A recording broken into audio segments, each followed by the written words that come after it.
স্বাগতম। আজকের এই ভিডিওতে আমরা গভীরভাবে জানব দেশের পুঁজিবাজার পুনরুজ্জীবনের লক্ষ্যে প্রধান উপদেষ্টা অধ্যাপক মোহাম্মদ ইউনূসের 5টি গুরুত্বপূর্ণ নির্দেশনা কী এবং এগুলো কিভাবে আমাদের অর্থনৈতিক ভবিষ্যৎ গড়ে তুলবে। নির্দেশনা 1, সরকারি মালিকানাধীন মাল্টিন্যাশনাল কোম্পানিগুলোকে পুঁজিবাজারে অন্তর্ভুক্ত করতে হবে। এর জন্য সরকারের শেয়ার হোল্ডিং কমিয়ে এইসব কোম্পানিকে আইপিওর মাধ্যমে তালিকাভুক্তির সুযোগ করে দিতে হবে। নির্দেশনা 2, বেসরকারি খাতের বৃহৎ দেশীয় কোম্পানিগুলোকে পুঁজিবাজারে আসতে উৎসাহিত করতে হবে। বিশেষ প্রণোদনা এবং অন্যান্য সুবিধার মাধ্যমে বিগ ফ্ল্যাগ সংস্থাগুলো যাতে সহজে তালিকাভুক্ত হতে পারে সেই ব্যবস্থা নিতে হবে।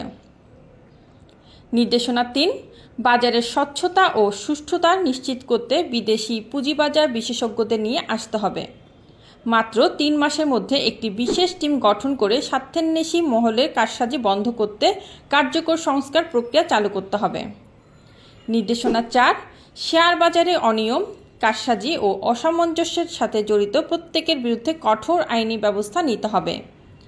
দৃষ্টান্তমূলক বিচার এবং শাস্তিমূলক পদক্ষেপের মাধ্যমে বিনিয়োগকারীদের আস্থা ফেরাতে হবে।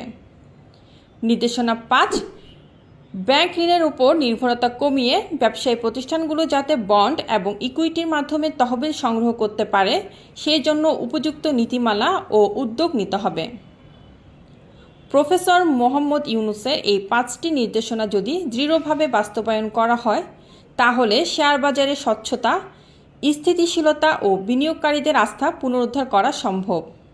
আপনারা যদি আরও জানতে চান ভিডিওটি লাইক ও শেয়ার করুন এবং সাবস্ক্রাইব করতে ভুলবেন না।